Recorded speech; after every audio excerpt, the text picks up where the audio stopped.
The fire consuming the Victorian home I had spent 5 years restoring didn't horrify my mother.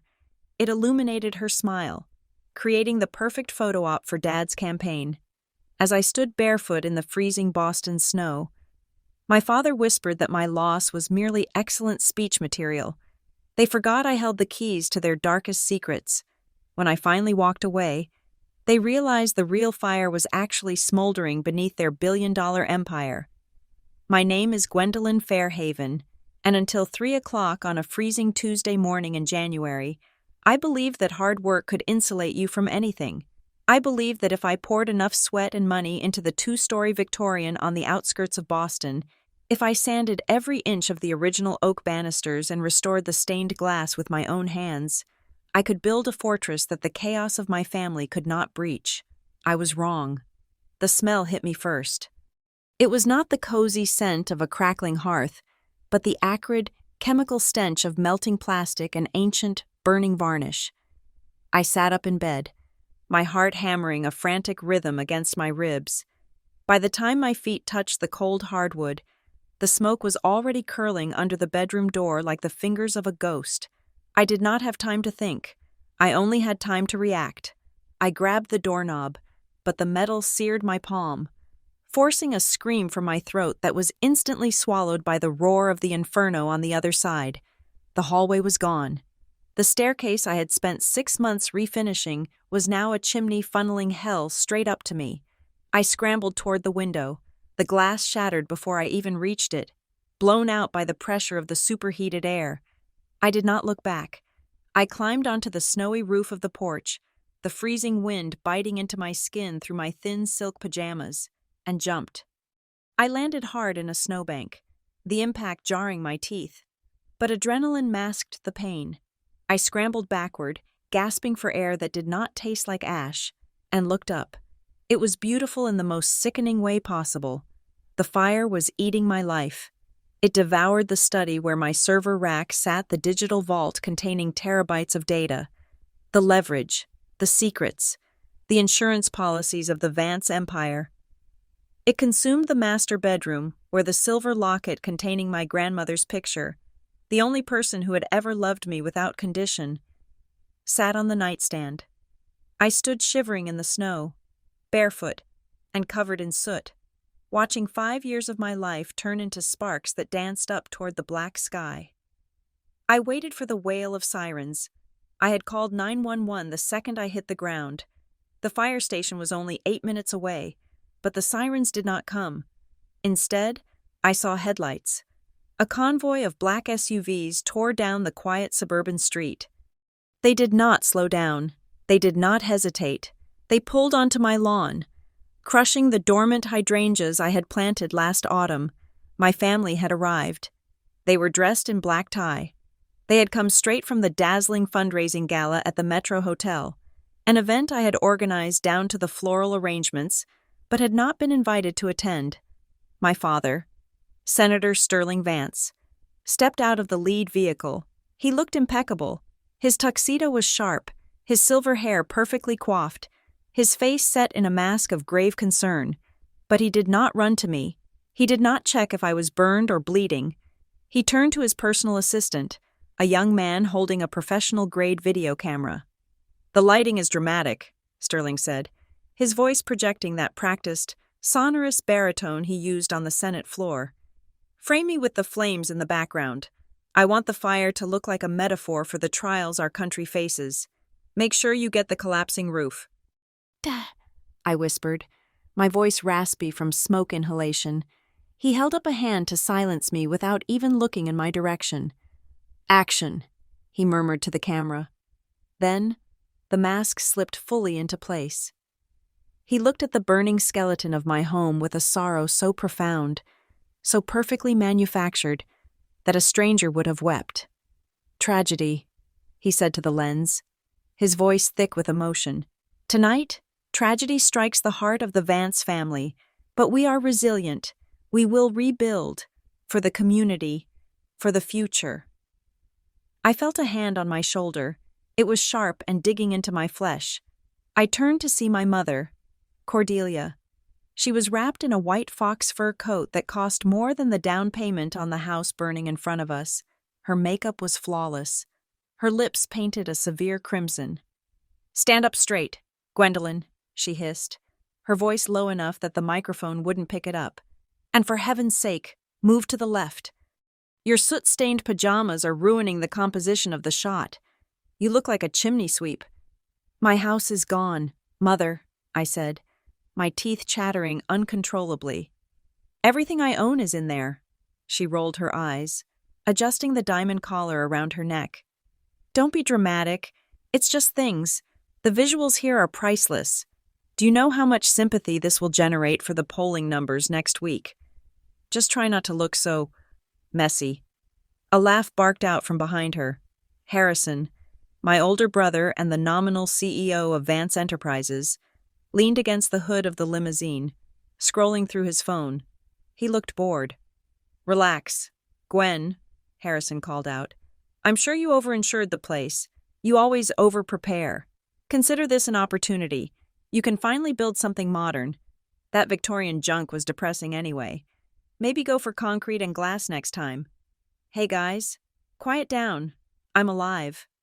My younger sister, Bella, was positioning her phone at a high angle to catch the best lighting from the fire. She pouted at the screen, tears glistening in her eyes, tears she could summon on command.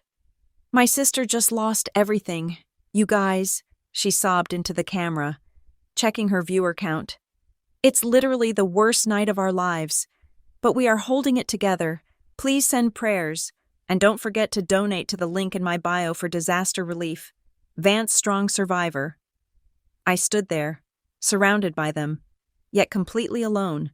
The cold from the snow was seeping into my bones, but the chill in my chest was far worse. "Why aren't the fire trucks here?" I asked, looking down the street. "I called them 10 minutes ago." Sterling finished his take and checked the playback on the assistant's screen. He nodded, satisfied. "Oh, the trucks are down the road," he said casually. "I had the security detail block the intersection at the bottom of the hill. We needed a clean shot without the flashing red lights ruining the color grading. They'll be here once we wrap." The world stopped. I looked at the fire, which had now consumed the second floor. If the trucks had arrived 5 minutes ago, they might have saved the structural shell. They might have saved my grandmother's locket. They let it burn. They let my sanctuary burn for a photo op. I looked at my father. The camera was off now. The sorrowful mask dropped, replaced by a wide, self-satisfied grin. He looked at my mother, and she smiled back, her eyes gleaming with the reflection of the flames. It was a look of pure, unadulterated triumph. "That," Sterling said, clapping a hand on my shoulder, "was gold, absolute gold. Gwendolyn, your sacrifice tonight is going to secure the suburban vote. You should be proud." They were grinning. My life was ash, and they were grinning. A profound silence expanded inside my head, drowning out the roar of the fire and the wind. It was the silence of a bridge collapsing, the sound of a tether snapping. For 32 years, I had been the fixer. I had cleaned up their messes, hidden their scandals, and balanced their books. I thought I was part of the family. I thought I was a player at the table. But as the roof of my house finally collapsed with a thunderous crash, sending a geyser of sparks into the night, I realized the truth. I wasn't a player. I was the fuel. "Come on," Harrison said, opening the door of the limousine. The interior looked warm and inviting, smelling of expensive leather and scotch. "Let's go. We have a brunch meeting with the donors in 4 hours." "Get in, Gwendolyn," my mother commanded, turning toward the car. "We'll have the stylist find you something to wear." I looked at the open door of the limo. It was a mouth waiting to swallow me back up. If I got in that car, I would be Gwendolyn the fixer forever. I would be the victim they could trot out for sympathy votes. "No," I said. The word was quiet, but it cut through the air like a whip. Sterling frowned, turning back. "Excuse me." I said no. I turned away from them and walked toward the street. My feet were numb, bleeding slightly from the ice, but I did not stop. "Gwendolyn!" my mother shrieked, her composure cracking. "Where do you think you are going? You have nothing. You have nowhere." I saw a yellow taxi idling at the blocked intersection down the hill, the driver arguing with my father's security detail. I started walking toward it. "I have enough," I said to the empty air, not looking back at the monsters in their couture. I didn't have my computer. I didn't have my files. But they had forgotten one thing. I didn't need the server to destroy them. I had built the vault. I had designed the architecture of their lives, every account number, every password, every buried body, every dirty deal. It wasn't just on a hard drive. It was in my head. As I walked away from the warmth of the fire and into the biting dark, I didn't feel the cold anymore. I felt a different kind of heat igniting in my chest. It was smaller than the inferno behind me, but it burned much, much hotter. Let them have their photo. I was going to take everything else. The guest wing of the Vance estate was fully booked for the upcoming senator's retreat, and the main bedrooms were, according to my mother, too sensitive to be disturbed by someone in a transitional state. So, for the past 3 weeks, I had been living in the box room on the 3rd floor. It was a windowless, airless space designed for storing out-of-season drapery and mothballed tuxedos, not human beings. I slept on a rollaway cot pushed up against a wall of garment bags that smelled of cedar and neglect. It was a fitting metaphor. I was just another accessory the family had put in storage until they needed to take me out and wear me again. Downstairs, the house hummed with the manic energy of a campaign in full swing. Through the floorboards, I could hear the muffled boom of my father's voice rehearsing his talking points. He was currently launching the Phoenix Initiative, a fundraising campaign ostensibly designed to improve fire safety standards in low-income neighborhoods. It was a masterstroke of cynical marketing.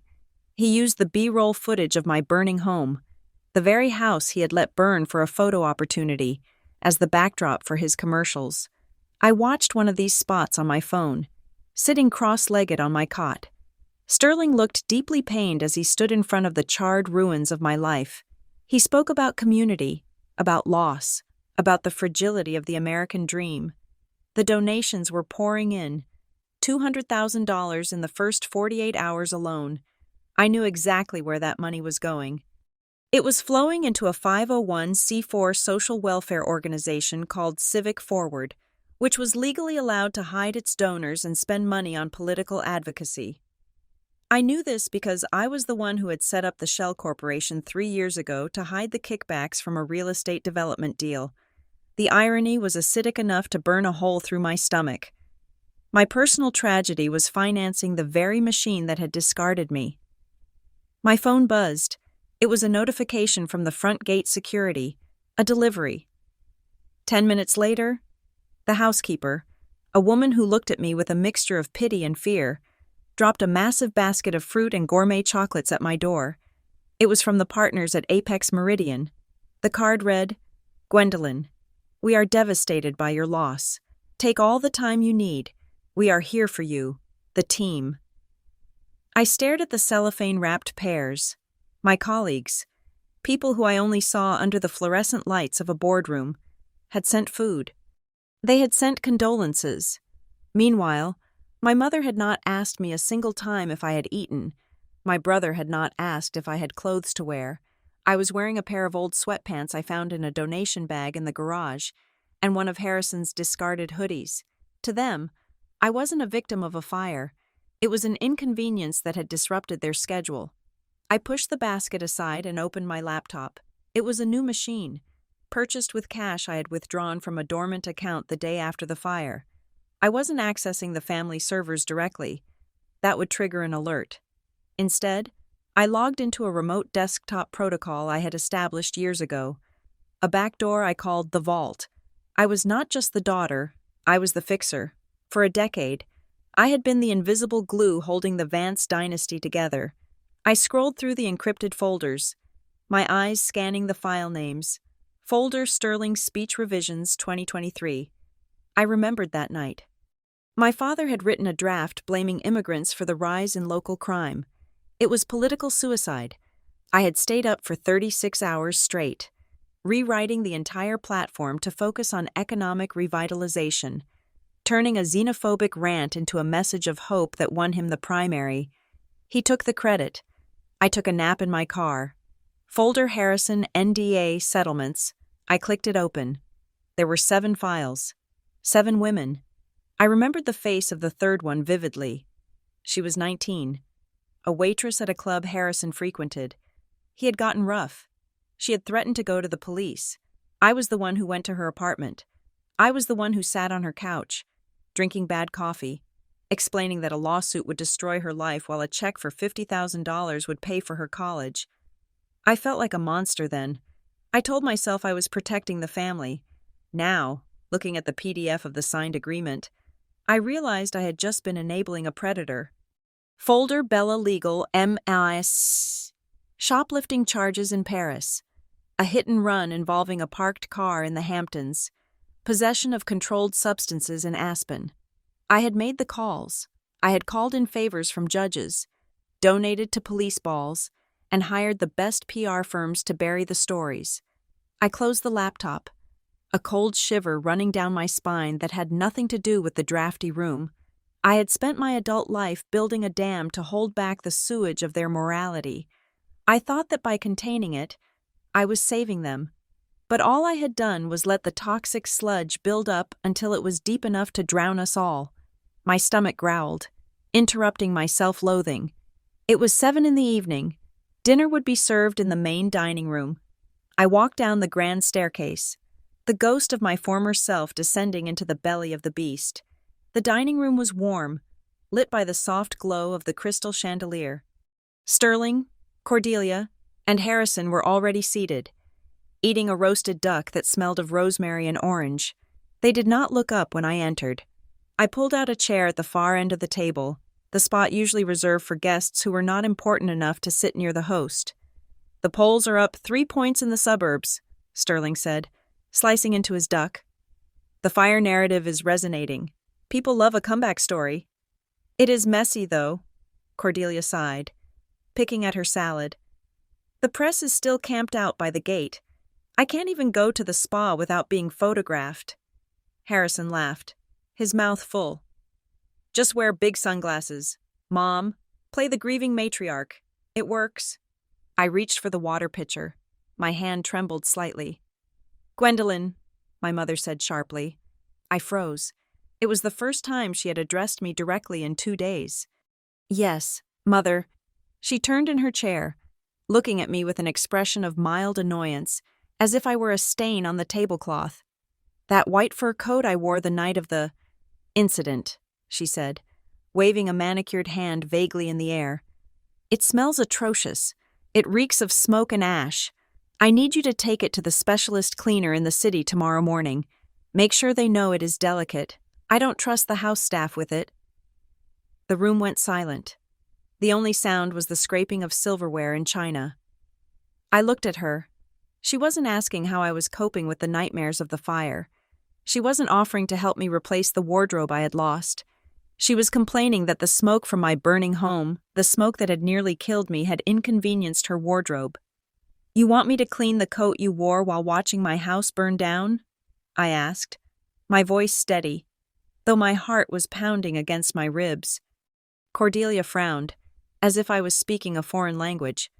"Well, obviously, you know the one I mean, and don't look at me like that. You are not doing anything else right now, are you? It is the least you can do. We are letting you stay here." "After all," Harrison snickered. "Yeah, Gwen, earn your keep. That room upstairs could be rented out for storage. You know." Sterling didn't even look up from his meal. To him, this exchange was beneath notice. It was just the help bickering. I looked at them, really looked at them. They were not family. They were parasites. They had attached themselves to my competence, my loyalty, and my soul, and they had sucked me dry. And now that I was empty, they were annoyed that I was taking up space. "I will take care of it," I said. The lie tasted like copper in my mouth. "Good," Cordelia said, turning back to her salad. "Make sure they use organic solvent. The chemical one ruins the sheen." I stood up. I didn't eat. I couldn't swallow anything in this house. "I am going to bed," I said. "Don't forget the coat," my mother called after me. I walked back up the stairs, my footsteps silent on the plush carpet. I entered the box room and locked the door. I sat down on the cot and opened the vault again. I wasn't going to clean her coat. I wasn't going to rewrite any more speeches. I wasn't going to pay off any more victims. They thought I was the fixer. They thought I was the safety net. They thought I was the fuel they could burn to keep their castle warm. They were right about one thing: I was fuel. But they had forgotten what happens when you pack too much fuel into a confined space and introduce a spark. I opened a new document and typed the header, Handover Protocol Phase 1. I wasn't just leaving. I was going to dismantle the engine while the car was still moving at 100 miles an hour, and I was going to watch the crash from a very safe distance. The ballroom of the Metro Hotel was suffocatingly warm, smelling of expensive perfume, truffle oil, and the sweaty desperation of social climbers.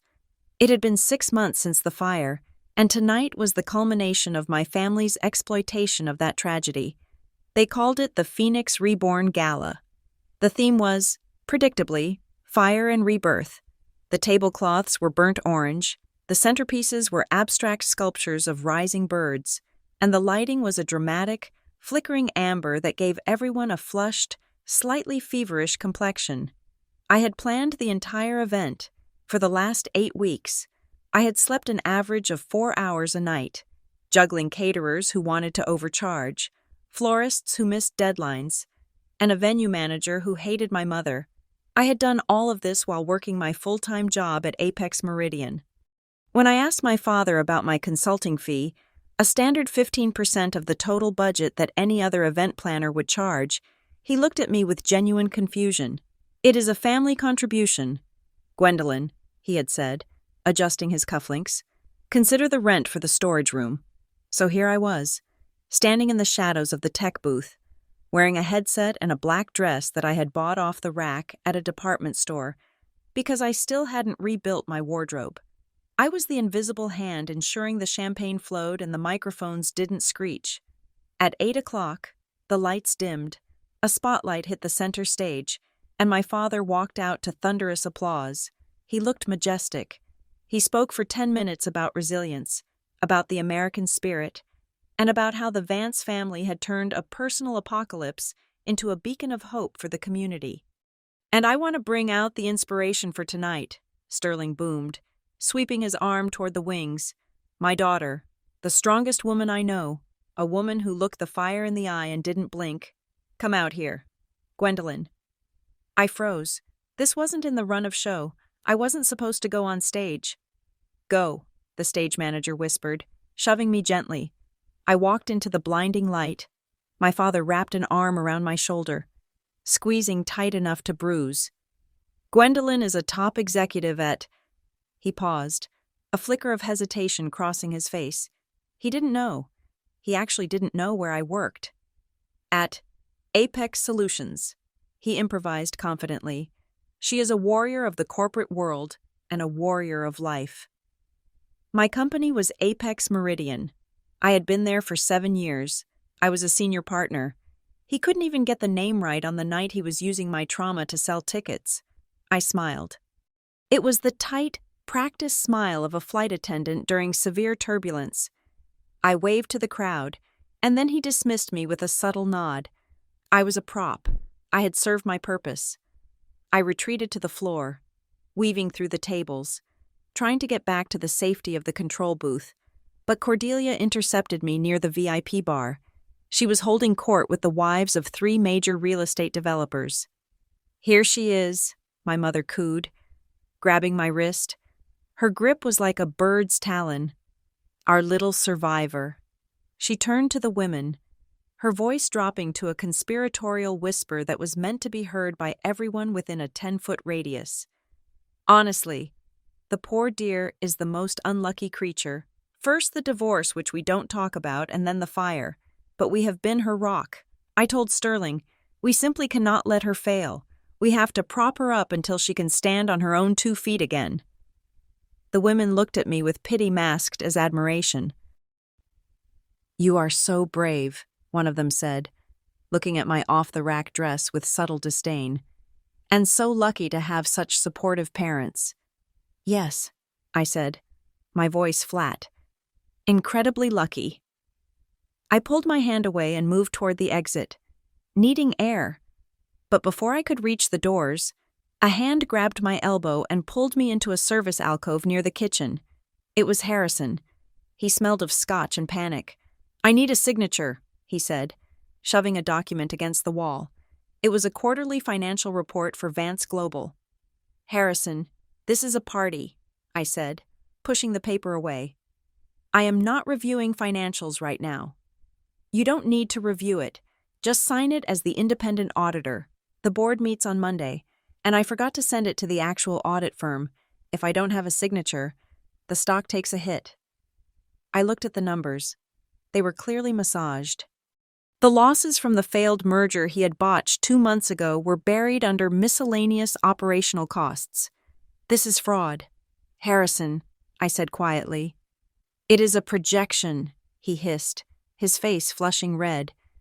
Just sign the damn paper. Gwen, do you want the stock to tank? Do you want Dad's campaign funding to dry up? Because that is what happens if the company looks weak right now. Sign it. He uncapped a pen and forced it into my hand. My fingers tightened around the barrel. If I didn't sign, he would cause a scene. He would scream. He would ruin the night.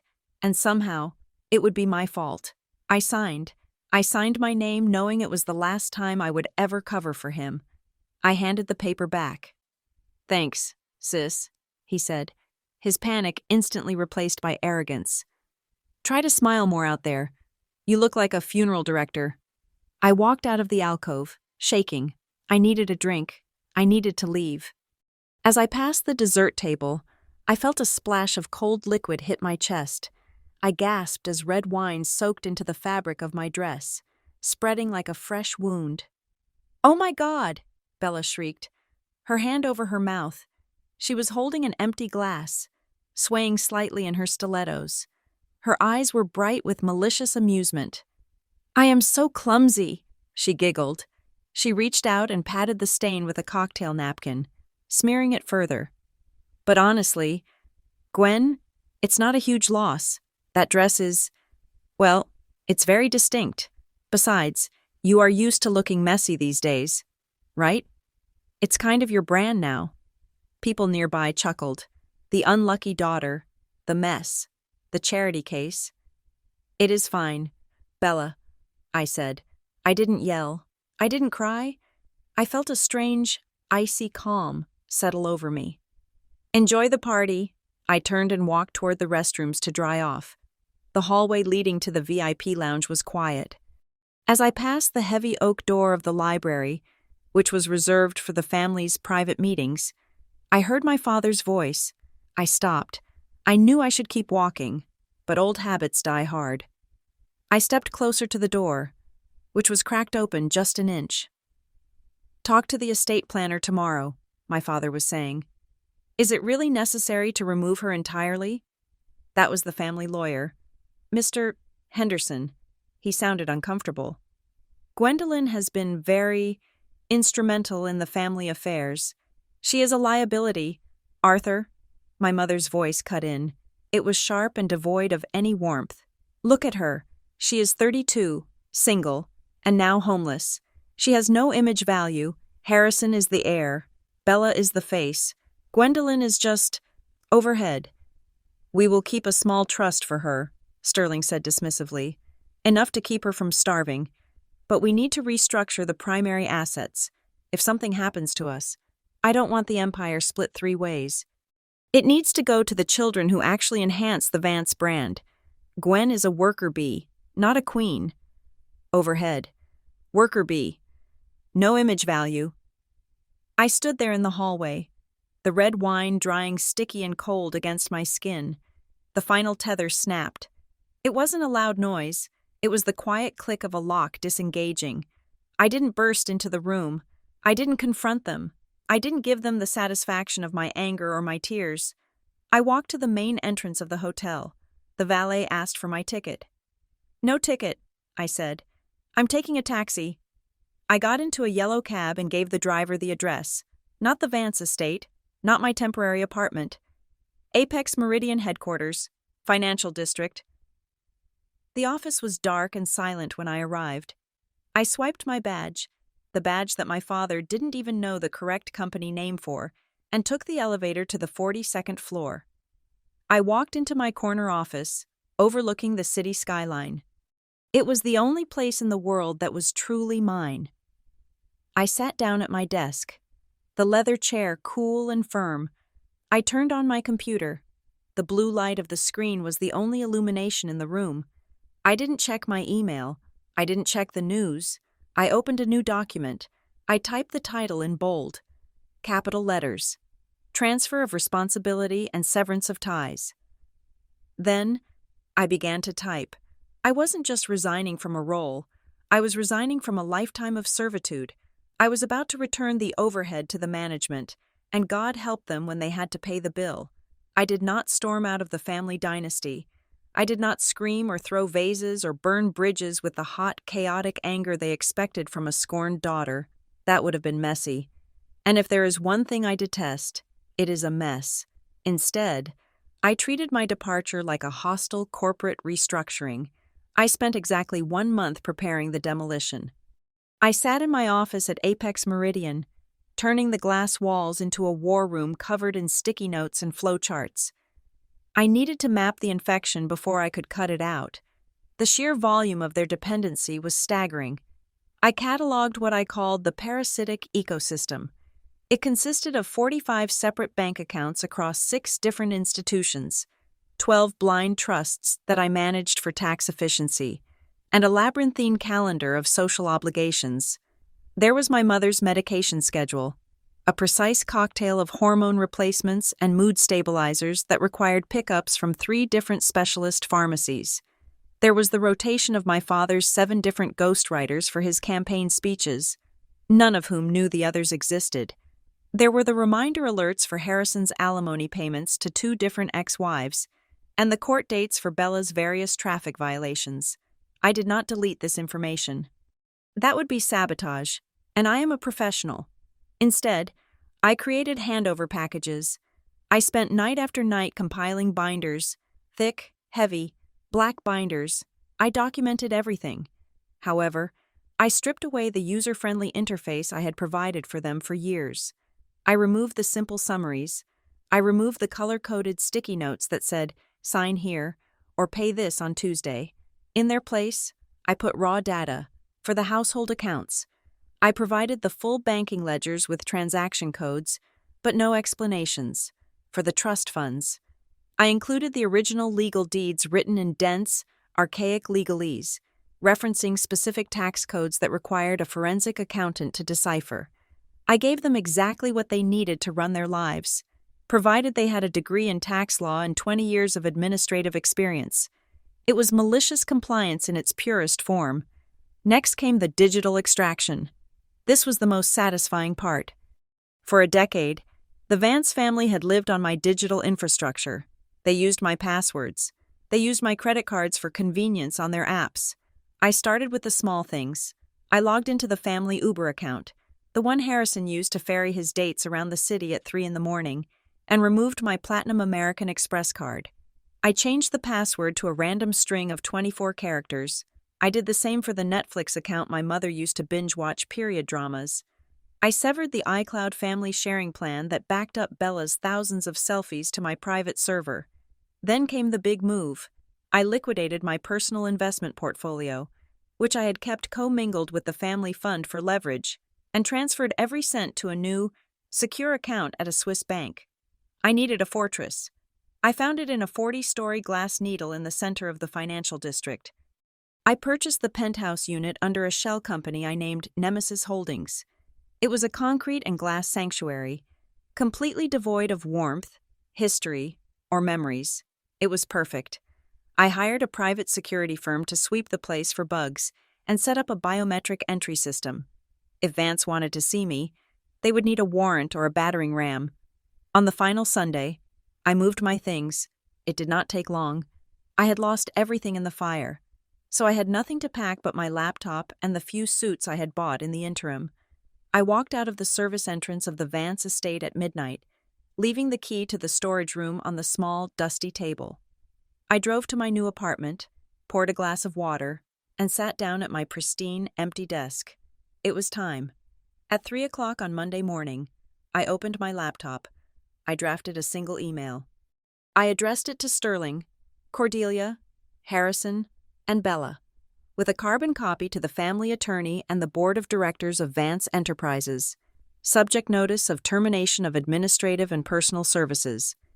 To the Vance family, effective immediately, as of 000 hours today, I am formally resigning from all unofficial capacities regarding the management of Vance family affairs. This includes, but is not limited to crisis management, legal liaison duties, financial oversight, property maintenance, and personal scheduling. You will find 4 binders left on the kitchen counter containing all relevant documentation required for you to assume these responsibilities yourselves. I have transferred all administrative access rights to your individual email accounts. Please note that I have also separated my personal finances and digital footprint from the family collective. Any attempts to access my accounts will be flagged as fraud. I will no longer be available via my personal phone number. All future communication must be directed to my executive assistant at Apex Meridian during standard business hours. Please be advised that all calls to this line are recorded for legal purposes. Regards, Gwendolyn Fairhaven. I hit send. The swoosh sound of the email departing was the quietest, most violent sound I had ever heard. I picked up my personal cell phone. I held down the power button until the screen went black. I took out the SIM card and snapped it in half. I dropped the pieces into the trash can. I walked to the floor-to-ceiling window and looked out at the city of Boston. Somewhere out there, in the suburbs, the sun was about to rise over the Vance estate. The alarms would go off.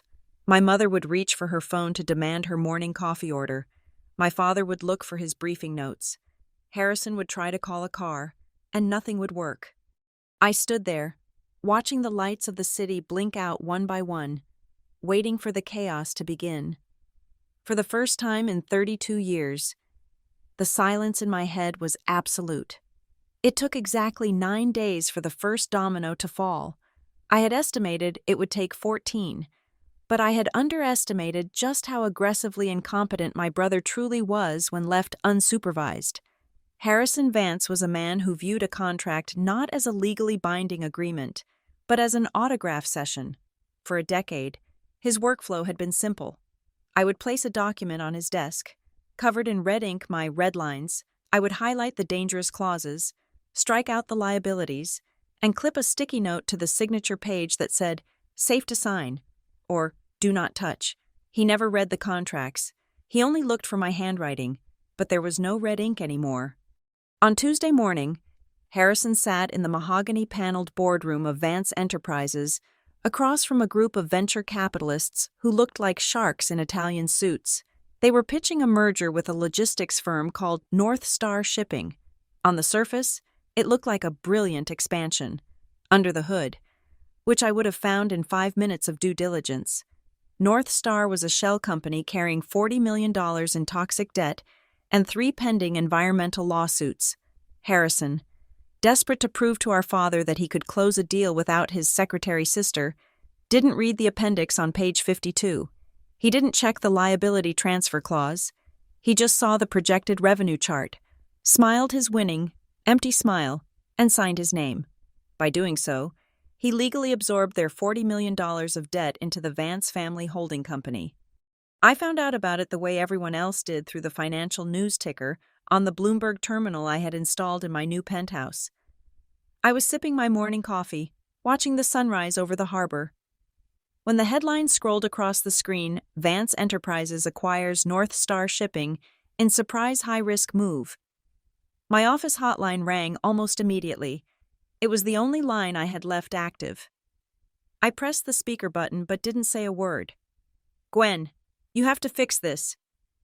Harrison's voice was a high-pitched screech, stripping away all his polished CEO bravado. "They are saying I took on their debt. The bank is calling me.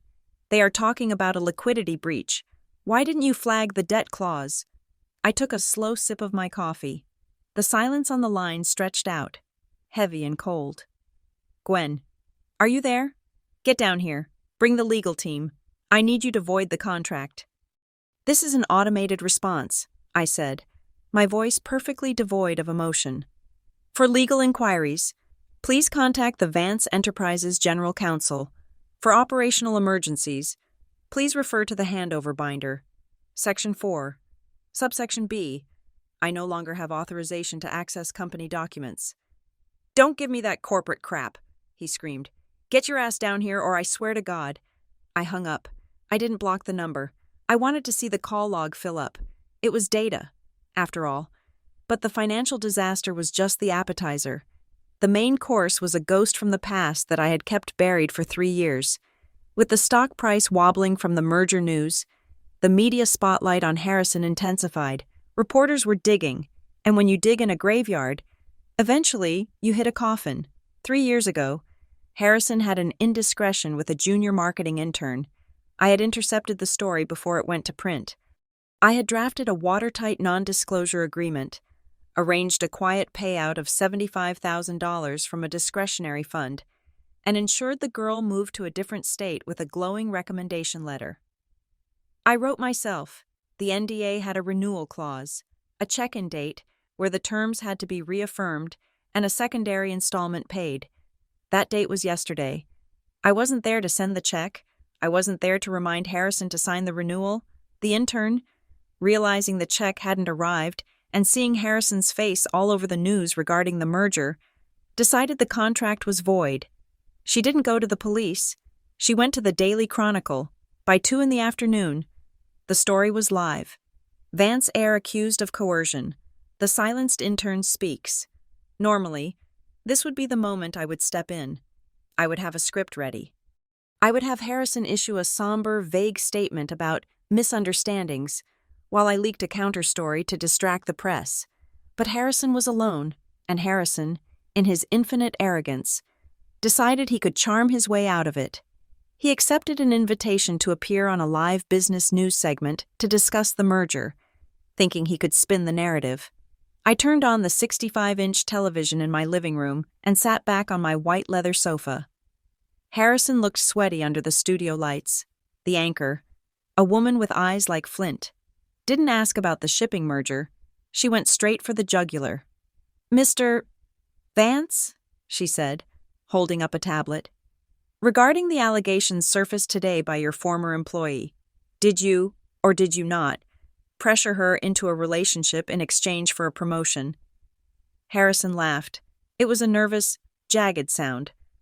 "Look, business is a high-pressure environment. We work hard. We play hard. Sometimes signals get crossed. I think people these days are just a little too sensitive about office dynamics. I mean, she didn't complain when she took the severance package, right? I actually laughed out loud in my empty apartment. He had just admitted on live national television that there was a payout. He had confirmed the settlement existed. The anchor blinked, clearly unable to believe he had just handed her a confession wrapped in a bow. "So you are confirming there was a financial settlement to buy her silence? Well, no, I mean," Harrison stammered, his eyes darting to the side of the camera, looking for me, looking for the cue card I always held up, looking for the person who saved him from himself. But there was only empty air. "It was a standard agreement," he shouted, losing his cool. "My sister handled it. Ask her, she's the one who deals with these girls." I took another sip of wine. He had just implicated the family's internal structure and thrown the blame on an employee who had resigned. The market reaction was instantaneous and brutal. I watched the ticker at the bottom of the screen. Vance Enterprises VNC down 8%, down 12%, down 15%. 15% of the company's value was wiped out in less than 4 hours. That was roughly $200 million of market capitalization. Gone. My phone lit up again. This time it was a text from my mother. "Cordelia Vance. You ungrateful child. Look what you have done. You need to release a statement taking the blame for the NDA. Tell them you acted without Harrison's knowledge. Fix this now." I didn't type a reply. I simply opened my photo gallery, selected an image, and hit send. It was a high-resolution photograph of the Transfer of Responsibility document, specifically the page titled Legal PR Liability, with Cordelia's own signature at the bottom. She had signed it without reading it the night of the gala, thinking it was a delivery receipt for her dry cleaning. I followed it with a single emoji, a thumbs up. I turned my attention back to the television. The segment was ending. The camera pulled back to show police officers entering the studio wings. The district attorney had apparently been watching too. They weren't arresting him yet, but they were serving him with a summons. Harrison stood up, his microphone wire tangling around his leg. He looked small. He looked terrified. He looked exactly like a man who had been playing a king while standing on a trapdoor. I swirled the Cabernet in my glass. It was a vintage I had been saving for a special occasion. It tasted like blackberries and justice. 1 down, I whispered to the empty room. 3 to go. If Harrison was the rotting limb of the family tree, my mother, Cordelia, was the poisoned root. She believed that her charm was a natural resource, inexhaustible and capable of bending reality to her will. She truly thought that running a charity foundation was simply a matter of wearing a designer gown, drinking champagne, and smiling while other people wrote checks. She never understood that charity, at the level the Vance family played, was 80% compliance law and 20% theater. I sat in my penthouse, the lights dimmed, watching the live stream on a tablet. It was the night of the Celestial Ball, the Vance Foundation's premier auction. In previous years, this event was my masterpiece. I would spend 3 months vetting the guest list to ensure no rival factions were seated together. I would write every word of the speeches, but most importantly, I would file the paperwork. Specifically, the Class 3 municipal gaming license. When you host a high-stakes auction with raffles and casino-style entertainment in the Commonwealth of Massachusetts, the state considers it gambling. You need a permit. You need background checks on the dealers. You need a bond posted with the city. I had done this automatically for 7 years. Cordelia, in her arrogance, didn't even know the permit existed. She thought the laws were for poor people. On the screen, the ballroom looked magnificent. Cordelia was radiant in emerald velvet, holding court with the governor's wife. She was laughing, oblivious to the fact that she was currently running an illegal gambling ring in the center of Boston. Then, the doors swung open. It wasn't a SWAT team. It was worse. It was the Vice Squad, accompanied by 3 inspectors from the State Gaming Commission. They walked in wearing cheap suits and windbreakers, looking starkly out of place amidst the tuxedos. The visual clash was jarring. The music, a live string quartet playing Vivaldi, died away in a discordant screech as the conductor saw the badges. I turned up the volume. "Ladies and gentlemen, please remain calm," a police officer announced, his voice amplified by a megaphone that crackled unpleasantly. "This event is being shut down for violation of state gaming laws, specifically the operation of an unlicensed gambling venue and potential money laundering activities." The room erupted in whispers. This was the social elite of Boston. They did not get raided. They did not get told to remain calm by civil servants. Cordelia marched toward the officer. I could see the rage vibrating under her skin. She didn't have her earpiece. She didn't have me whispering. "Be polite. Ask for the captain. Take it outside." "How dare you!" Cordelia shrieked, her voice shrill and echoing in the sudden silence. "Do you know who I am? This is a charity event. We are raising money for the children. Get out of my sight immediately." The officer, a stoic African-American man who looked like he had dealt with entitlement far worse than hers, didn't flinch. "Ma'am, unless you can produce a valid Class 3 permit, I am going to have to ask you to step aside. We are seizing the auction items and the cash box as evidence." This was the moment. This was the precipice. Cordelia looked around. She saw the cameras. Bella was live streaming from the corner. Too shocked to stop. The local news crews, who were there to cover the glamour, were now broadcasting a crime scene. Cordelia felt the judgment of her peers. She felt the humiliation, and she snapped. She grabbed the microphone from the stage. She wanted to play the victim. She wanted to rally the crowd to her defense. But Cordelia was not a kind woman. She was a bigot wrapped in silk, and without my filter. The silk tore. "This is harassment," she yelled, her face contorted into a mask of ugly fury. "This is a targeted attack. You people think you can just march into our neighborhood, into our spaces, and dictate terms to us. I know who sent you. It is those people from the city council. Isn't it trying to bring us down to your level? You are all just jealous thugs looking for a payout." The silence in the room was absolute. It was a vacuum. She hadn't just insulted the police. She had used a tone, a specific cadence of "you people" and "thugs" directed at a black officer that stripped away every ounce of her benevolent philanthropist disguise. I watched the chat on the live stream. It was moving so fast it was a blur. Did she just say that, "Wow, the mask is off"? Racist much? Cancel her, cancel the whole family. The governor's wife, standing in the background, turned her back and walked away. That was the signal. The exodus began. Guests were scrambling for the exits, covering their faces with clutch purses, desperate not to be associated with the woman ranting on stage. Cordelia kept shouting until the officer gently but firmly took the microphone from her hand and informed her that she was being cited for disorderly conduct in addition to the gaming violations. I closed the live stream window. The horror was over. The social autopsy was just beginning. Within an hour, the press release from Cartier hit Twitter. Cartier is deeply offended by the remarks made by Mrs. Vance and is terminating our sponsorship of the Vance Foundation effective immediately. Then came Mercedes-Benz, then the local Children's Hospital Board. They were distancing themselves as if she were radioactive. My phone rang at 11 o'clock. Gwendolyn. It was Cordelia. She wasn't crying. She was hyperventilating. "Did you see what they did to me? It was a setup. You knew about the permit, didn't you? You didn't tell me on purpose, you little witch." I left the handover binders on the kitchen counter. "Mother," I said, my voice calm, contrasting her hysteria. Section 4. Legal compliance. It was all there. "I don't have time to read your stupid binders," she screamed. "They are going to charge me. Gwen, the press is outside the gate. They are calling me a racist. Me. After all I have done for the ungrateful public." She sobbed, a harsh, jagged sound.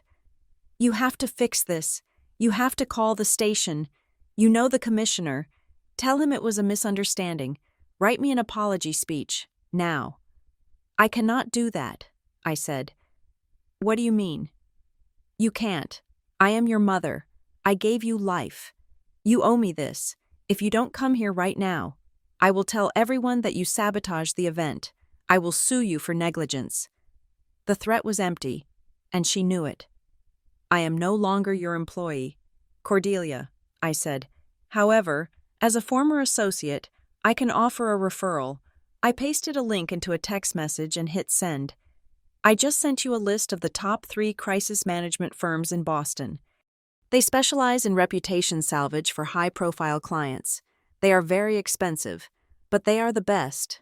There was a pause on the line. I could hear her checking the notification. "Fine," she sniffed, trying to regain some dignity. "I will hire the best. I will sue the city for every penny. I will crush them." "Good luck," I said. "Wait," she said, her voice changing. The anger vanished, replaced by a sudden, cold realization. "Gwen, yes. The fee, the retainer fee for the lawyers, they need a wire transfer tonight to start working on the press release." "That is standard procedure," I agreed. She hesitated. The silence stretched, heavy with her embarrassment. "I can't log in. The banking app, it's asking for a 2-factor authentication code. It says the code was sent to the registered mobile number."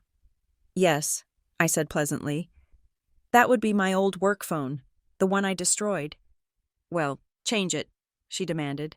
"Change it to my number." "I can't, Mother. I don't have the password to the account to change the settings, and neither do you, because you never wanted to be bothered with technical details. Remember?" "So how do I access my money?" she whispered, the panic rising again. Real terror this time. "You will have to go to the bank branch in person," I explained. "With your ID. When they open, at 9 o'clock tomorrow morning." "Tomorrow morning," she shrieked. "By tomorrow morning, I will be destroyed. The internet is eating me alive right now. Yes, I said, looking at the city lights. Social media is very fast. I suppose you will just have to sit and watch it burn until the bank opens. Try to get some sleep. You have a big day tomorrow. I hung up. I imagined her sitting in that massive, empty house, wearing her velvet gown, surrounded by seized auction items, holding a phone she couldn't use to access a fortune she couldn't touch. She was the queen of a frozen kingdom, and winter had finally come. If Harrison was the rotting limb and Cordelia the poisoned root, then Bella was the toxic flower blooming from the decay. My younger sister did not live in reality. She lived in a curated feed of filters, angles, and adoration. She believed that laws were merely suggestions for ugly people, and that chemistry was something you could negotiate with if you had enough followers. For years, Bella had been trying to launch Bella V, a lifestyle brand. While I was managing the family estate, I had quietly killed 6 of her product ideas before they ever left the concept phase. There was the diet tea that contained a banned laxative, the Crystal Energy water bottles that tested positive for lead, and the bikini line that infringed on 3 different trademarks. I had always been the firewall between Bella's ambition and a federal indictment, but the firewall was gone. 3 months after I walked away, Bella launched her magnum opus, the Eternal Glow Facial Serum. I saw the launch on Instagram. She had rented a yacht in Miami. There were fireworks, there were models, there was Bella, holding a gold bottle, promising her 4 million followers that this serum was a miracle in a bottle, sourced from rare Amazonian botanicals. I knew for a fact that Bella had never been to the Amazon. I also knew, because I had seen the preliminary proposal she had left on the kitchen counter months ago, that she had sourced the white label formula from a supplier in a region known for bypassing safety regulations to cut costs. Back then, I would have sent the sample to a lab in Cambridge. I would have run a full toxicology report. I would have spent $10,000 on FDA compliance lawyers to ensure the labeling was accurate. Bella didn't do any of that. She just liked the gold bottle. The disaster did not happen immediately. It took about 48 hours. I was in the middle of a high-stakes strategy meeting at Apex Meridian. We were advising a pharmaceutical giant on a merger, and the room was tense. My phone, which sat face down on the mahogany table, buzzed. Then it buzzed again, and again, a continuous, angry vibration that rattled against the wood. I apologized to the board members and glanced at the screen. It was Bella. Bella, pick up. Pick up right now. Bella. It burns. They are saying it burns. Bella Gwen. You need to come to the condo. Bring cash. Bring the lawyers. I need to pay people off. I swiped the notifications away and turned the phone over. Is everything all right, Ms. Fairhaven? The CEO asked. Perfectly fine, I said, my voice steady. Just a spam caller. Please, continue regarding the valuation of the patent portfolio. By the time I left the meeting 2 hours later, Eternal Glow was trending worldwide, but not in the way Bella had hoped. The hashtag BellaBurns was #1. I opened the app and scrolled through a horror show of user-generated content. Teenage girls, Bella's core demographic, were posting videos of their faces. Their skin was bright red, peeling, and blistered. The rare botanical was apparently highly acidic and unstable when exposed to sunlight. It wasn't just a bad product, it was a mass tort lawsuit waiting to happen. The class action filings began before dinner. My phone buzzed again, a voice message from Bella. I put in my earbuds as I walked to the elevator. You did this, she was screaming, her voice cracking with hysteria. You knew the formula was too strong. You didn't stop me. You are supposed to protect me. Get over here. There are reporters in the lobby. I can't leave. I need the helicopter. I tapped the small eye icon next to her name. I scrolled down to the bottom of the contact card. My thumb hovered over block caller. I didn't hesitate. I pressed it. The silence that followed was exquisite, but Bella, being Bella, did not know how to sit still and weather a storm. She only knew how to run. Whenever she made a mess, whether it was crashing a car or failing a semester at college, Her instinct was to flee to a 5-star resort until I cleaned it up. She decided to go to Cabo San Lucas. She booked a private jet, but because the family accounts were frozen or being monitored due to Harrison's fraud investigation and Cordelia's charity scandal, she couldn't pay the charter fee. She had to fly commercials. First class, of course, but still commercial. This was a fatal error. When we traveled together, I always packed Bella's bags, or, more accurately, I unpacked them and repacked them. I would remove the unmarked prescription bottles, the herbal supplements that were definitely not herbal, and the various recreational substances she felt were necessary for a vacation. I kept her clean. I kept her legal. Bella packed her own bag this time. The news broke at 10 o'clock that night. I was sitting on my balcony, watching the city lights, when the alert hit my tablet. Influencer Bella Vance arrested at Logan International Airport. The photo was grainy, taken by a bystander, but it was unmistakable. Bella was standing at the TSA checkpoint. 2 officers were holding her arms. She was wearing oversized sunglasses and a tracksuit, looking disheveled and small. They had found 3 grams of a controlled substance in her carry-on, tucked inside a jewelry pouch. In Massachusetts, possession was one thing. Attempting to traffic it across international lines was entirely different. The image of Bella Vance, the princess of the empire, the girl who mocked me for having wine spilled on my dress being led away in handcuffs, became the defining image of the family's collapse. The backlash from the family was immediate and vicious. Unable to accept that their golden children were incompetent criminals, Sterling and Cordelia went on the offensive. They couldn't attack the police, and they couldn't attack the victims of the face cream, so they attacked the ghost in the machine. The next morning, a spokesperson for the Vance family released a statement to the press. We believe that the unfortunate defect in the Eternal Glow product line was the result of sabotage. The statement read, "Former disgruntled associates who had access to the supply chain may have tampered with the formula to damage the Vance family reputation. We are investigating all internal personnel who were terminated in recent months." They didn't name me, but they didn't have to. The disgruntled associate narrative was clear. They were trying to paint me as a vengeful sister who had spiked the cream and planted the drugs. I did not hire a lawyer to respond. I did not go on TV to cry. I simply logged into my work calendar at Apex Meridian. I exported a verified, time-stamped PDF of my activity log for the last 90 days. It was a dense document. It showed me checking into the Apex office at 7 in the morning every day. It showed me in meetings in London during the week Bella finalized her formula. It showed me at a conference in Chicago on the day the manufacturing contracts were signed. It showed, irrefutably, that I had been nowhere near the Vance estate, the cosmetic lab, or Bella's luggage for 3 months. I posted the document to my newly created, verified Twitter account with a simple caption.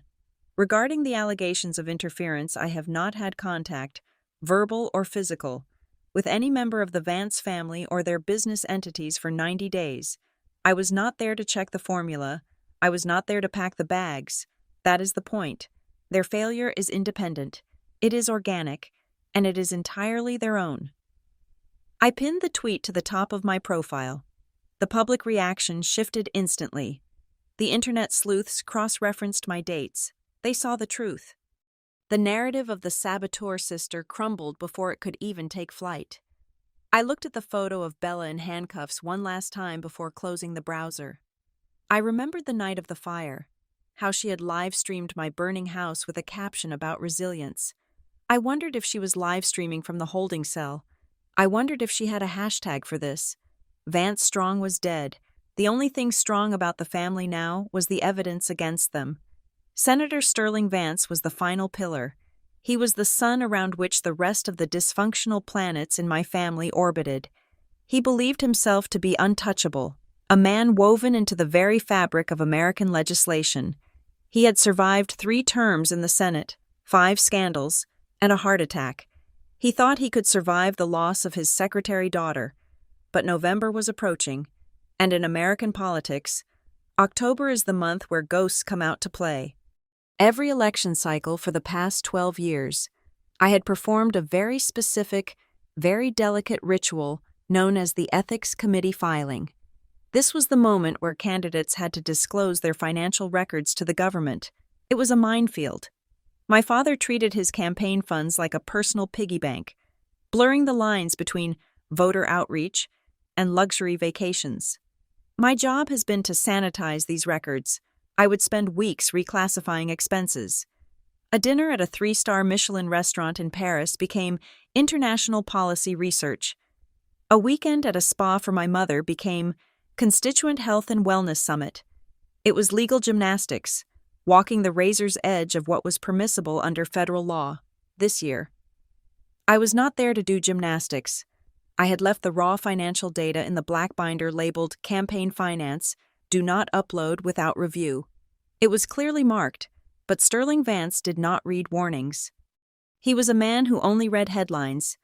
10 days before the final debate, my father's new campaign manager, a 24-year-old yes-man who was too terrified to question the senator, uploaded the file directly to the Federal Election Commission's public database. He uploaded the raw Excel sheet. He didn't upload the sanitized version. He uploaded the version where row 402, labeled Asset Acquisition, was clearly identified in the notes column as Purchase of 70-foot Azimuth Yacht, the Statesman.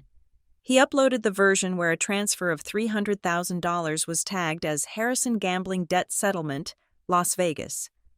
I saw the leak on Twitter before the news networks even picked it up. A political watchdog group had set up a bot to scrape the FEC database. They found the discrepancies in 6 minutes. My father had essentially handed his opponent, a sharp-witted prosecutor named Governor O'Malley, a loaded gun.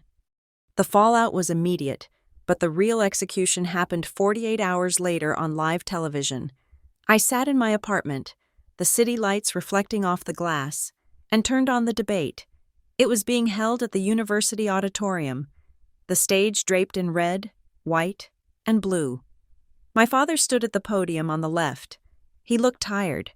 The makeup artist had tried to hide the bags under his eyes with heavy foundation, but under the harsh studio lights, it just looked like cakey plaster. For the first time in his career, Sterling was wearing a standard earpiece provided by the network, not the private, encrypted frequency link connected to my phone. He was used to my voice in his ear. I was his external hard drive. When he faltered, I fed him a statistic. When he got angry, I told him to breathe. When he forgot a name, I whispered it. I was the invisible puppeteer who made him look like a statesman. Now, there was only static in his ear. The moderator, a veteran journalist who smelled blood in the water, opened with the financial disclosures. "Senator Vance," she began, peering over her glasses, "according to your own filings submitted this week, your campaign spent nearly $500,000 on personal maritime assets and covering unsecured loans for family members. Can you explain to the voters why their donations were used to buy a yacht?" Sterling froze. I could see the panic flicker in his eyes. He reached up to adjust his earpiece, a phantom reflex, waiting for me to give him the spin. He was waiting for me to say, it was a floating command center for coastal district outreach, but the voice didn't come. Well, that is a mischaracterization, Sterling stammered. His voice lacked its usual booming resonance. It sounded thin. "The filing. There was a clerical error. My staff. We are looking into it." "A clerical error." Governor O'Malley jumped in, his smile predatory.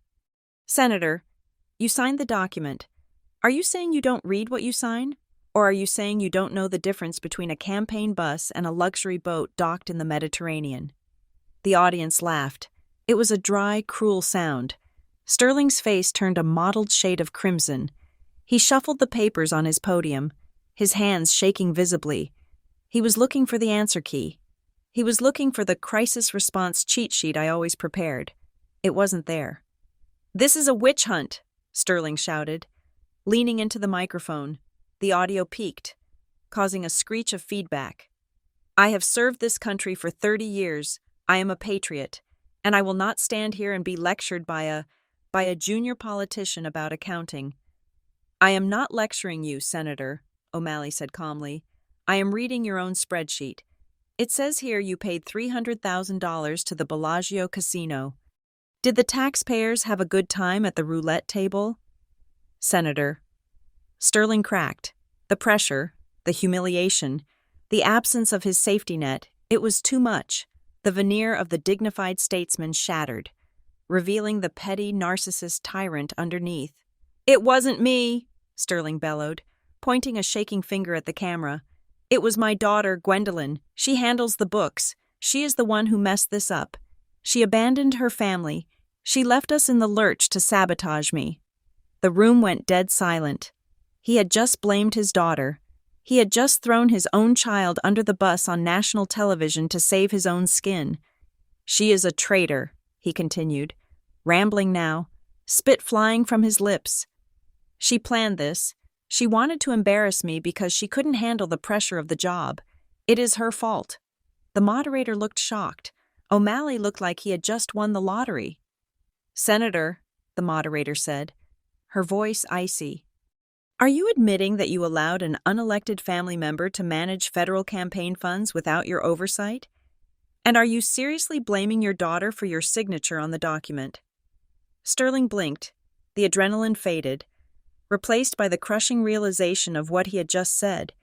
He looked at the camera. He looked old. He looked senile. He looked pathetic. He whispered. "I just meant—" I turned off the TV. I didn't need to see the rest. The polls would be a massacre. I opened my laptop to check the donor portals. It was already happening. The Vance Victory Fund was hemorrhaging money. Major donors unions, corporate PACs, wealthy individuals were canceling their recurring pledges in real time. I watched the numbers drop. Minus $50,000, minus $100,000, minus $250,000. My phone buzzed. It was a text from the chairman of the National Committee. He had my number from when I used to organize the national conventions. "Chairman, we are pulling our endorsement. He is done. I am sorry. Gwen." I didn't reply. Sterling Vance had spent his life building a monument to himself. He had sacrificed his wife's dignity, his son's morality, and his daughter's life to build it. And in the end, he had toppled it with his own mouth because he didn't have me there to zip it shut. I walked to the kitchen and poured myself a glass of water. My hand was steady. My pulse was slow. The empire wasn't just burning anymore. The roof had caved in. And tomorrow, the scavengers would come to pick over the bones. It was raining in Boston. It was not a gentle, cleansing drizzle, but a hard, punishing deluge that hammered against the glass walls of my penthouse. The city below was a blur of gray and neon, distorted by the water streaming down the panes. It was almost poetic. 1 year ago, I stood in the snow watching my world burn. Tonight, they stood in the rain watching their world drown. I had known they would come. When you corner a rat, it does not think. It runs toward the only exit it remembers. And for 32 years, I had been their exit. They had to hire a private investigator to find me. It took them 3 weeks and, I assumed, the last of their liquid cash to locate the shell company, Nemesis Holdings, and trace it back to this building in the financial district. The intercom buzzed at 9 o'clock. "Ms. Fairhaven," the concierge said, his voice low and professional. "There are 4 individuals in the lobby asking for you. They claim to be family. They are quite insistent and wet." "Thank you, Elias," I replied, smoothing the lapel of my charcoal gray blazer. I was not wearing pajamas this time. I was wearing a bespoke suit, tailored to within a millimeter of perfection, and stilettos sharp enough to puncture a lung. "Do not send them up. I will come down to the lobby." I checked my reflection in the hallway mirror. My face was calm. My eyes were clear. There was no soot on my skin tonight. When the elevator doors slid open on the ground floor, the scene that greeted me was a masterpiece of karmic reversal. The lobby of my building was a cavernous space of black marble and minimalist art, chilled to a crisp 68 degrees. And there they were, the Vance family, the dynasty that had terrorized the social and political landscape of New England for decades, looked like refugees from a shipwreck.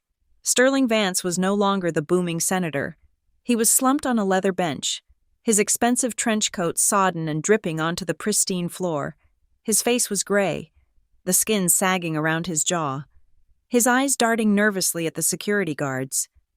Harrison stood by the window, chewing his fingernails. He looked 10 years older than he had a month ago. He was out on bail for the fraud charges. The stress had stripped away his arrogance, leaving only a twitchy, hollow shell.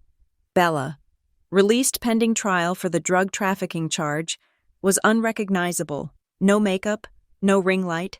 Her hair was matted from the rain, and she wore a frantic, hunted expression. And Cordelia. My mother stood in the center of the group, clutching her soaking wet fur coat, the same one she had forced me to clean around her shivering frame. They looked up as the click of my heels echoed on the marble. Gwendolyn. Sterling scrambled to his feet. He reached out as if to hug me, but I stopped 5 feet away. My posture was a wall he could not breach. Father, I said. My voice was not cold. It was indifferent. It was the voice of a banker denying a loan application. Thank God, Sterling gasped, wiping water from his forehead.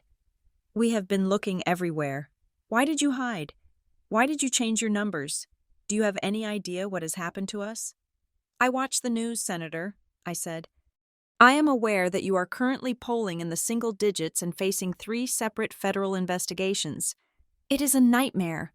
Cordelia stepped forward, her voice trembling with a mix of cold and indignation. They froze the accounts. Gwen, all of them, even the charity fund. We couldn't even pay the driver. We had to take a taxi here. A taxi. The horror, I said dryly.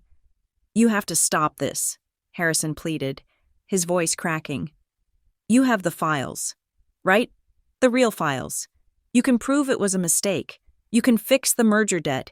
You can talk to the DEA about the NDA thing. They will listen to you. Why would I do that? I asked. The question seemed to confuse them. They exchanged glances, as if I had asked why the sun rises. Because we are family, Sterling shouted, his voice echoing awkwardly in the large space. Because this is your legacy too. Do you want to see the name Vance dragged through the mud? Do you want to see your father in prison?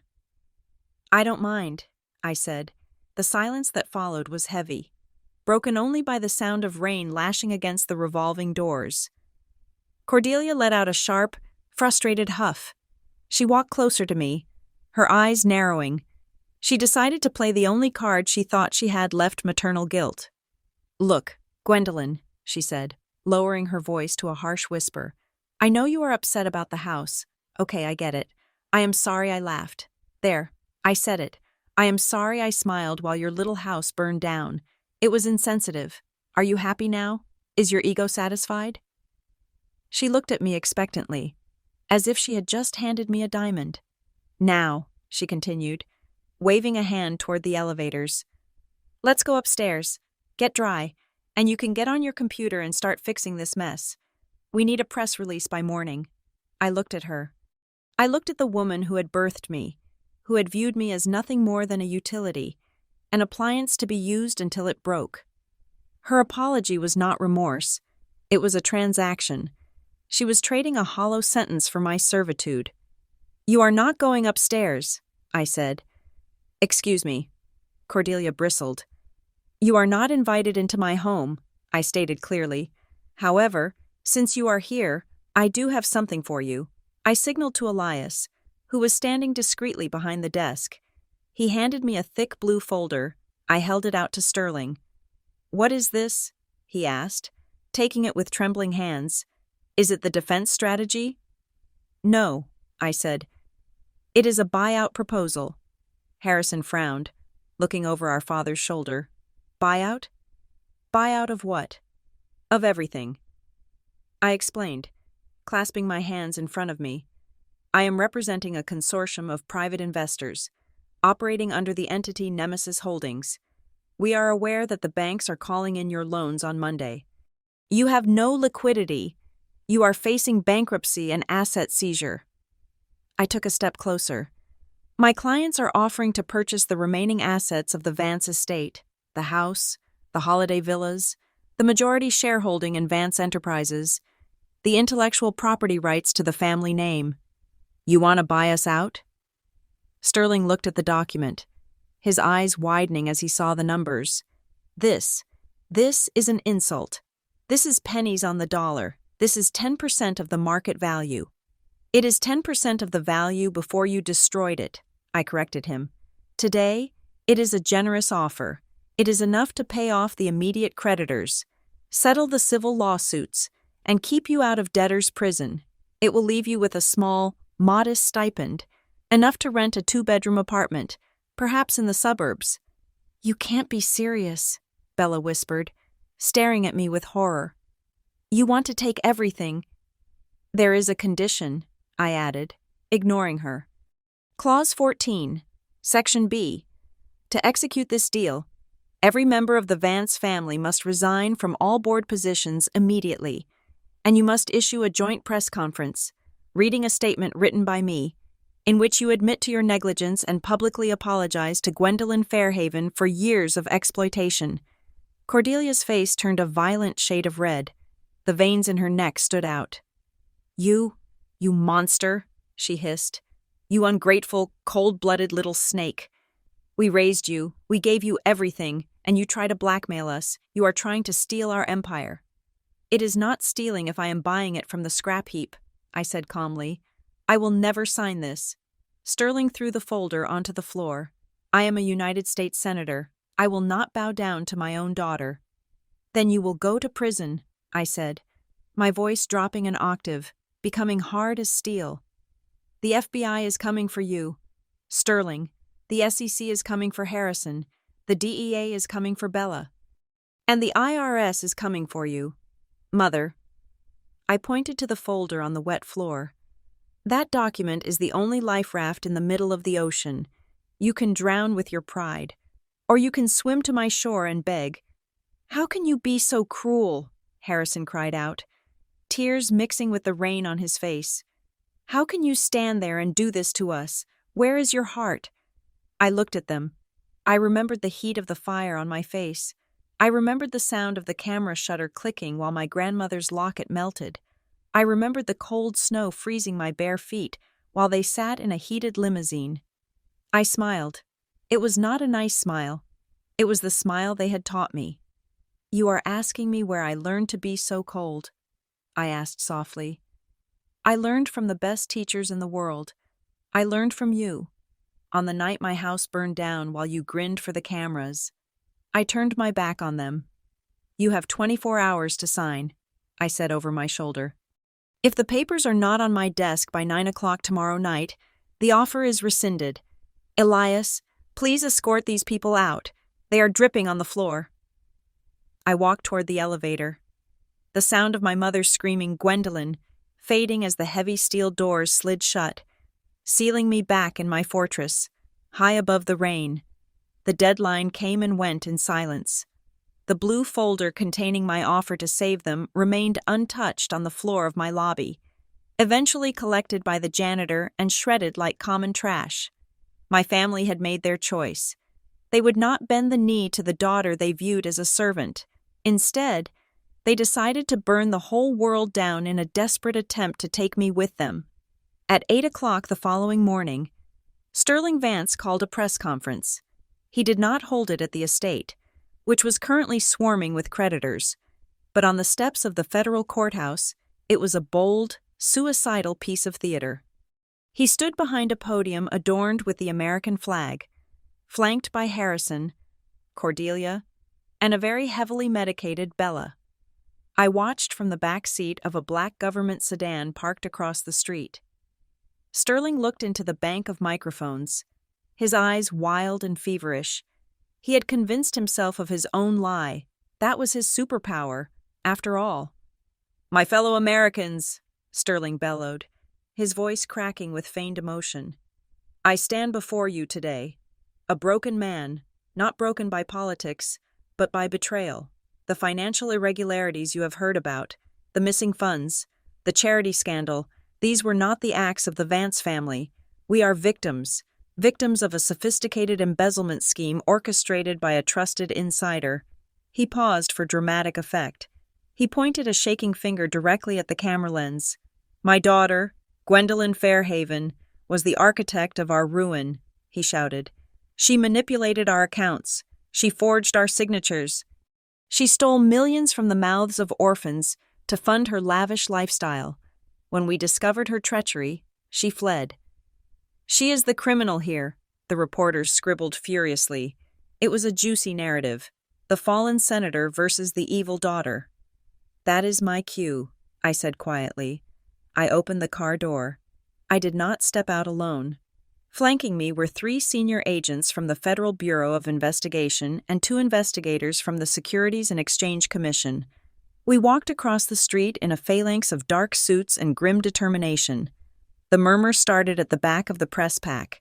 Heads turned, cameras swung around, the sea of reporters parted for us, creating a path straight to the podium.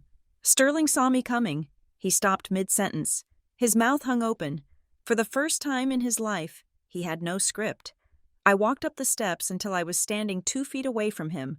The microphones picked up the sound of my breathing, steady and calm. "Hello, Father," I said. "You—" Sterling stammered, sweat beading on his forehead. "You have some nerve showing your face here, officers. Arrest her. She is the thief." The lead FBI agent stepped forward. He did not look at me. He looked at Sterling. "Senator Vance," the agent said, his voice carrying clearly over the crowd, "we are not here for your daughter. We are here for you." "What?" Sterling gasped. "This is a mistake. She cooked the books." I reached into my bag and pulled out a single, sleek hard drive. "The vault." "Actually," I said, leaning into the microphone so the whole country could hear. "This drive contains over 10 years of internal communications. It contains digital timestamps of every document Harrison signed without reading. It contains audio recordings of you, Senator, ordering me to hide the campaign funds in the yacht purchase. It contains the email where Cordelia explicitly told me to ignore the gaming license requirements because, and I quote, "Laws are for little people." I turned to the crowd. "I didn't cook the books. I kept a diary of the arsonists." I handed the drive to the agent. "It is all there," I said, including the metadata proving that the signatures were authenticated by their own biometric keys. They didn't just commit fraud, they authorized it. The agent nodded. He turned to Sterling and Harrison. "Sterling Vance, Harrison Vance," the agent said, pulling a pair of handcuffs from his belt. "You are under arrest for wire fraud, campaign finance violations, and conspiracy to commit securities fraud." The sound of the cuffs ratcheting shut was louder than a gunshot. "No," Cordelia screamed. "She didn't lunge for her husband. She lunged for the agent. You can't take them. Who is going to pay the mortgage? Who is going to pay for my lawyers? The accounts are frozen. Get off me," Harrison yelled as he was shoved toward the squad car. "It was her. It was Gwen. She set us up."